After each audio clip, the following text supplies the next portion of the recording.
ಎಲ್ರಿಗೂ ಸ್ವಾಗತ. ಇಂದು ನಾವು ವಿದ್ಯುತ್ತಿನ ಬಗ್ಗೆ ತಿಳಿದುಕೊಳ್ಳೋಣ.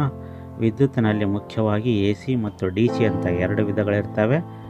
ಅಲ್ಟರ್ನೇಟಿಂಗ್ ಎಲೆಕ್ಟ್ರಿಕಲ್ ಕರೆಂಟ್ನಲ್ಲಿ ಮುಖ್ಯವಾಗಿ ಅಲ್ಟರ್ನೇಟಿಂಗ್ ಕರೆಂಟ್ ಮತ್ತು ಡೈರೆಕ್ಟ್ ಕರೆಂಟ್ ಅಂತ ಎರಡು ವಿಧಗಳು ಇರ್ತವೆ.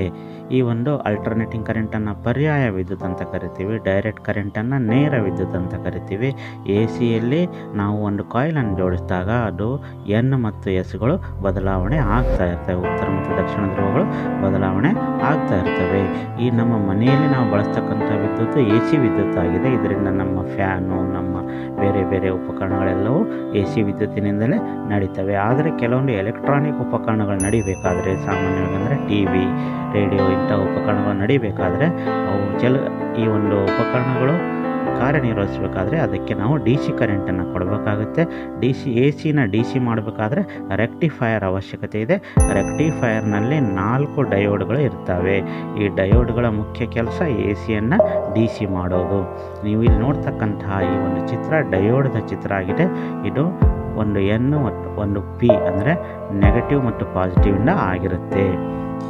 ನೀವು ಈ ಚಿತ್ರವನ್ನು ನೋಡ್ಬೋದು. ಇದರಲ್ಲಿ ನಾವು ಒಂದು ಲ್ಯಾಂಪನ್ನು ಬ್ಯಾಟ್ರಿಗೆ ಜೋಡಿಸಿದ್ದೇವೆ 2 ವೈರ್ಗಳ ಮೂಲಕ. ಅದನ್ನು ನಾವು ವೈರ್ಗಳನ್ನು ಬದಲಾವಣೆ ಮಾಡಿದಾಗೂ ಕೂಡ ಏನಾಗುತ್ತೆ ಅಂದರೆ ಎರಡೂ ದಿಕ್ಕಿನಿಂದ ಲ್ಯಾಂಪು ಉರಿಯುತ್ತೆ. ಆದರೆ ಯಾವಾಗ ಇದರ ಒಂದು ವೈರ್ನಲ್ಲಿ ನಾವು ಡಯೋಡನ್ನು ಜೋಡಿಸ್ತೇವೋ ಒಂದು ದಿಕ್ಕಿನಲ್ಲಿ ಲ್ಯಾಂಪ್ ಉರಿತಾ ಇದೆ. ಆದರೆ ಈ ಒಂದು ವೈರ್ಗಳನ್ನು ನಾವು ಅದಲು ಬದಲು ಮಾಡಿ ನೋಡಿದಾಗ ಆ ಒಂದು ಲ್ಯಾಂಪು ಉರಿತಾ ಇಲ್ಲ. ಅಂದರೆ ವಿರುದ್ಧ ದಿಕ್ಕಿನಲ್ಲಿ ಈ ವಿದ್ಯುತ್ತನ್ನು ಹರಿಲಿಕ್ಕೆ ಡಯೋಡ್ ಬಿಡೋದಿಲ್ಲ, ಒಂದು ದಿಕ್ಕಿನಲ್ಲಿ ಮಾತ್ರ ವಿದ್ಯುತ್ ಹರಿಲಿಕ್ಕೆ ಬರುತ್ತೆ. ಹಾಗಾಗಿ ರೆಕ್ಟಿಫೈಯರ್ನಲ್ಲಿ 2 ರೀತಿಯ ರೆಕ್ಟಿಫೈಯರ್ಗಳಿವೆ. ಮೊದಲನೇದು ಮೇಲೆ ನೀವು ನೋಡ್ತಕ್ಕಂಥ ರೆಕ್ಟಿಫೈಯರ್ನಲ್ಲಿ ಒಂದೇ ಡಯೋಡ್ ಇದೆ. ಇದನ್ನು ಹಾಫ್ ವೇವ್ ರೆಕ್ಟಿಫೈಯರ್ ಅಂದರೆ ಈ ಒಂದು ಹಾಫ್ ಅಂದರೆ ಅರ್ಧ, ಅಂದರೆ ಒಂದೇ ಡಯೋಡನ್ನು ಇಲ್ಲಿ ಬಳಸಿರೋದ್ರಿಂದ ಹಾಫ್ ವೇವ್ ರೆಕ್ಟಿಫೈಯರ್. ಇಲ್ಲಿ ನಡೆಯುವ ಟ್ರಾನ್ಸ್ಫಾರ್ಮರ್ ಇದೆ, ಅದು AC ಕರೆಂಟನ್ನು ಸ್ಟೆಪ್ ಡೌನ್ ಮಾಡುತ್ತೆ. ಅಂದರೆ AC ವೋಲ್ಟೇಜು ಸುಮಾರು 220-230 ವೋಲ್ಟೇಜ್ ನಮ್ಮ ಮನೇಲಿರುತ್ತೆ. ಅದನ್ನು ಅದು ಸುಮಾರು 12 ವೋಲ್ಟಿಗೆ ಕಡಿಮೆ ಮಾಡುತ್ತೆ, ಅಂದರೆ ಸ್ಟೆಪ್ ಡೌನ್ ಮಾಡುತ್ತೆ. ಸ್ಟೆಪ್ ಡೌನ್ ಮಾಡಲಿಕ್ಕೆ ಪ್ರೈಮರಿ ಮತ್ತು ಸೆಕೆಂಡರಿ ಕಾಯಿಲ್ಗಳು ಬರ್ತವೆ.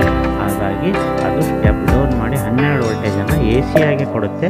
ಈ 12 ವೋಲ್ಟೇಜಿಗೆ ನಾವು ಒಂದು ಡಯೋಡನ್ನು ಸಿರೀಸಲ್ಲಿ ಜೋಡಿಸಿದಾಗ ಅದೇನಾಗುತ್ತೆ ಅಂದರೆ DC ಕರೆಂಟಾಗಿ ಬದಲಾವಣೆ ಆಗುತ್ತೆ.